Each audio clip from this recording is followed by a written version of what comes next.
धारा एक छोटे पुराने किताबों से भरे घर में रहती थी। उसकी दुनिया साधारण थी, लेकिन उसमें जिम्मेदारी और सपने दोनों थे। किताबों की खुशबू, दीवारों पर टंगी पुरानी तस्वीरें और हर कोने में बिखरी यादें, यही उसका संसार था। हर सुबह जब धारा नींद से जागती तो सबसे पहले उसकी नजर अपनी किताबों पर जाती। उन किताबों में उसे अपने भविष्य की झलक दिखती थी और हर पन्ना उसे आगे बढ़ने की हिम्मत देता था। दिन में मैं पढ़ाई करती, रात को मोहल्ले के बच्चों को पढ़ाती थी। मेरी कमाई से घर चलता, दादी की दवा आती, भाई की कॉपियां आती। कई बार थक जाती थी, लेकिन जब दादी मुस्कुराकर आशीर्वाद देती तो सारी थकान दूर हो जाती। मुझे लगता था मेरी मेहनत से घर में उम्मीद की रोशनी जलती है। हर महीने जब तनख्वाह मिलती तो सबसे पहले दादी की दवा और भाई की किताबें खरीदती। बाकी पैसों से घर का राशन आता और कभी कभी छोटी सी मिठाई भी। शाम होते ही वह मोहल्ले की गलियों में बच्चों को पढ़ाने निकल जाती थी, जहां मंदिर की घंटियां और परिवारों की हल्की बातचीत उसकी साथी होती थी।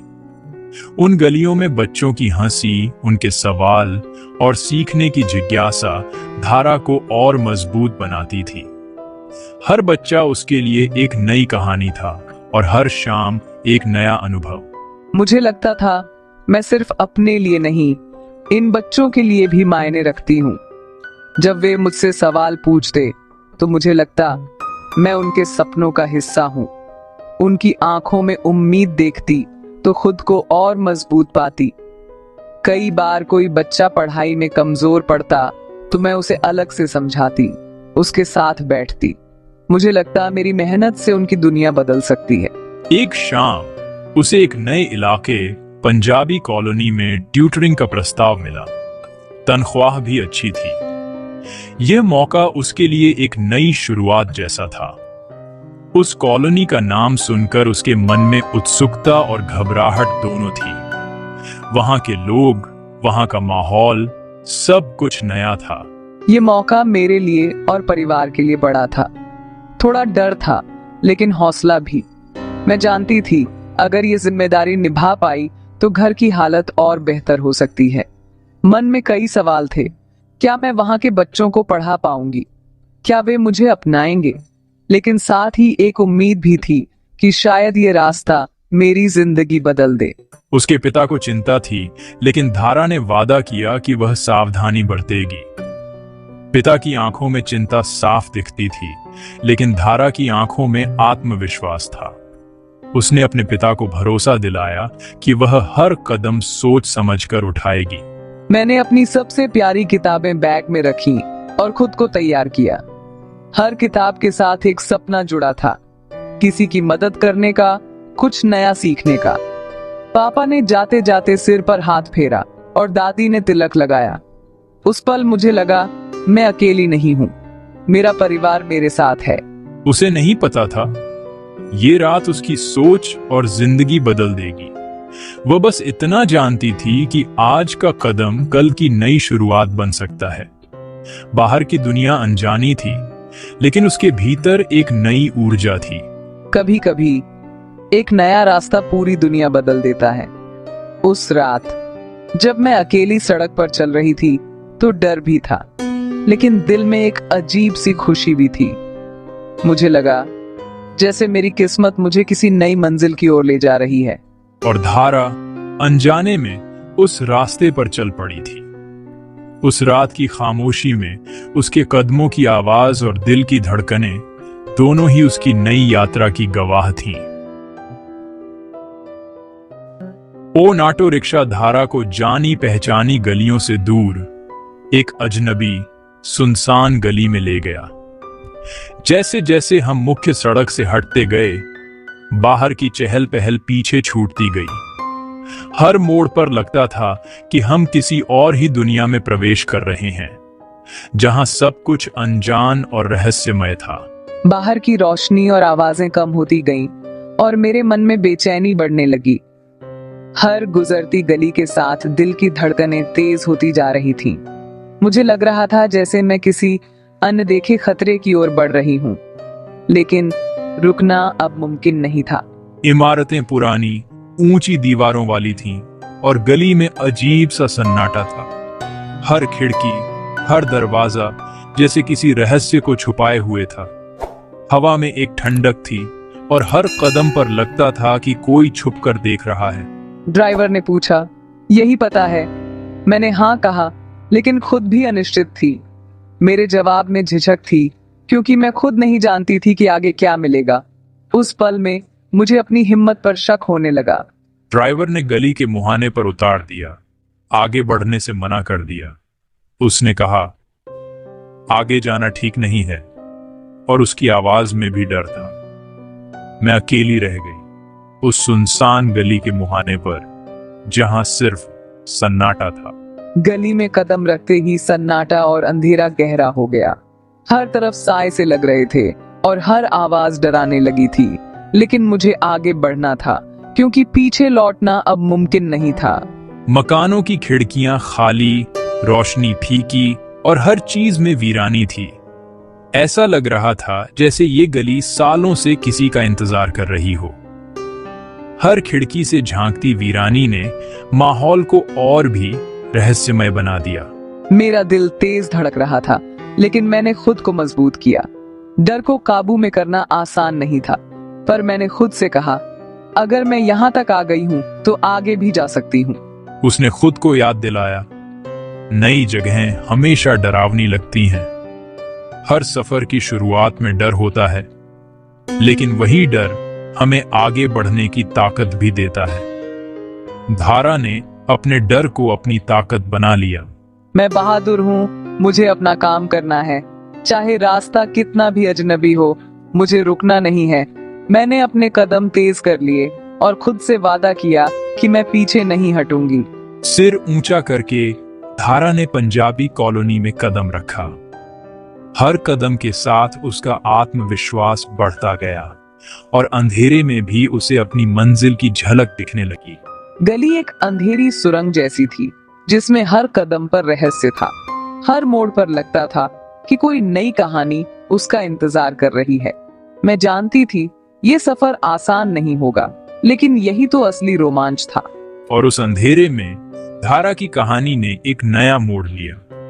हर डर, हर अनिश्चितता अब एक नए अनुभव में बदल रही थी। अजनबी गलियों में चलते हुए धारा ने खुद को पहले से कहीं ज्यादा मजबूत पाया। मुझे नहीं पता था ये सफर मुझे कहां ले जाएगा, लेकिन अब मैं जानती थी, कभी कभी सबसे अनजान रास्ते ही हमें खुद से मिलवाते हैं। गली में आगे बढ़ते हुए धारा ने महसूस किया कि लोग उसे अजीब निगाहों से देख रहे हैं। हर कदम के साथ उसे ऐसा लग रहा था जैसे हर खिड़की के पीछे एक जोड़ी आंखें छुपी हुई हैं, जो उसकी हर हरकत पर नजर रख रही हैं। उनकी आंखों में न गर्मजोशी थी, न अपनापन, बस एक ठंडी पत्थर जैसी नजर। ऐसा लग रहा था जैसे उनकी निगाहें उसे चीर कर रख देंगी। कुछ मर्द चुपचाप बैठे थे, सबकी निगाहें उसी पर टिकी थीं।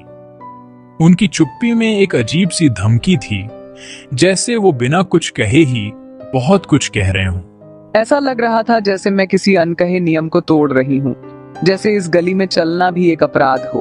तभी एक औरत ने ऊपर से सिर हिलाकर मना किया, जैसे चेतावनी दे रही हो। उसकी आंखों में एक अजीब सा डर था, जैसे वो जानती हो कि कुछ बुरा होने वाला है।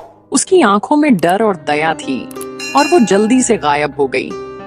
ऐसा लग रहा था जैसे वो मुझे बचाने की कोशिश कर रही हो, लेकिन खुद भी डर के मारे कुछ नहीं कर पा रही थी। मेरा डर अब हकीकत बनता जा रहा था। हर परछाई, हर आवाज मुझे और भी डरा रही थी। हर संकेत उसे वापस लौटने को कह रहा था, लेकिन जिम्मेदारी उसे आगे बढ़ा रही थी। उसके दिल में एक अजीब सी जंग चल रही थी, डर और कर्तव्य के बीच। मैं बस 2-3 घर दूर थी उस पते से। हर कदम के साथ मेरा दिल और तेज धड़कने लगा। धारा ने डर को दबाया और आगे बढ़ गई। उसके कदम भारी थे, लेकिन उसका इरादा मजबूत था। वो जानती थी कि उसे रुकना नहीं है। घर के पास पहुंचते ही एक बच्चा अचानक सामने आ गया। तुम्हें यहाँ नहीं होना चाहिए, वापस जाओ। इससे पहले कि लौटना मुश्किल हो जाए। मैं तो बस पढ़ाने आई हूँ, 1 घंटे में निकल जाऊंगी। उस घर में मत जाओ, वे इंतजार कर रहे हैं, हमेशा किसी नए का। बच्चा डर के मारे अंधेरे में गायब हो गया। धारा को अनकहे खतरे के साथ छोड़कर उसकी बातों ने मेरे डर को और गहरा कर दिया। धारा ने बच्चे की चेतावनी को नजरअंदाज कर उस घर तक जाने का फैसला किया। ऐसे खंडहर में कोई ट्यूटर का इंतजार कैसे कर सकता है? घर पूरी तरह उजाड़ था, दरवाजे टूटे, खिड़कियां बंद, बगीचे में सिर्फ झाड़ झंखाड़। ये जगह तो बस्ती नहीं, उजाड़ है। घर के पास छोटी छोटी कब्रें थीं, जिन पर नाम तक नहीं थे। कोई अपने घर के सामने अपने मरे हुओं को क्यों दफनाएगा? हवा भारी हो गई और सन्नाटा डरावना। ये जगह कब्रिस्तान जैसी है, यहाँ कोई नहीं रहता। अब सब कुछ साफ था। अजनबी निगाहें, औरत की चेतावनी, बच्चे की घबराहट। मुझे यहाँ से भागना चाहिए। लेकिन उसका डर उसे जकड़ चुका था। मेरे पैर जैसे जमीन में गड़ गए। धारा अब एक भूतिया रहस्य के बीच फंस चुकी थी। तभी सामने वाले घर की खिड़की में आग की लपटों में लिपटी एक औरत दिखी, शांत लेकिन दर्द से भरी। उसकी आंखों में जो दर्द था वो असहनीय था। और फिर उसने डरावनी मुस्कान दी। धारा की चीख गले में अटक गई। तभी गली के घरों के दरवाजे खुलने लगे। ये भूत हैं साए, जो मेरी मौजूदगी से बाहर निकल आए हैं। भूतिया आकृतियां धारा के चारों ओर घेरा बनाते हुए बढ़ने लगी। सब कुछ घूमने लगा।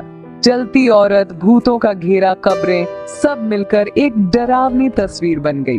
धारा की ताकत जवाब दे गई और वो अंधेरे में डूब गई। क्या मैं कभी इस डर से बाहर आ पाऊंगी? धारा की आंखें अस्पताल के बिस्तर पर खुली। चारों ओर सफेदी और दवाइयों की गंध। आखिरी याद बस वही डरावनी गली, जलती औरत और भूतों का घेरा है। धारा, तुम जाग गई। जब तुम घर नहीं लौटी, हम सब ने तुम्हें ढूंढा। एक ट्रक ड्राइवर ने उसे गली के मुहाने पर बेहोश पाया और अस्पताल पहुंचाया। मैं सब बताना चाहती थी पर शब्द नहीं निकल पाए। तुम गलती से पुरानी पंजाबी कॉलोनी पहुंच गई थी। वहां अब कोई नहीं जाता। रिया की बात सुनकर धारा के रोंगटे खड़े हो गए। डॉक्टर ने धारा को उस जगह का इतिहास बताया। 1984 के दंगों में वहाँ भयानक कत्लेआम हुआ था। पूरा इलाका उजड़ गया और अब वहाँ सिर्फ साए हैं। कोई वापस नहीं लौटा और कहते हैं आत्माएं अब भी वहां भटकती हैं। तो वो सब मेरी कल्पना नहीं थे, वो उस रात के साए थे।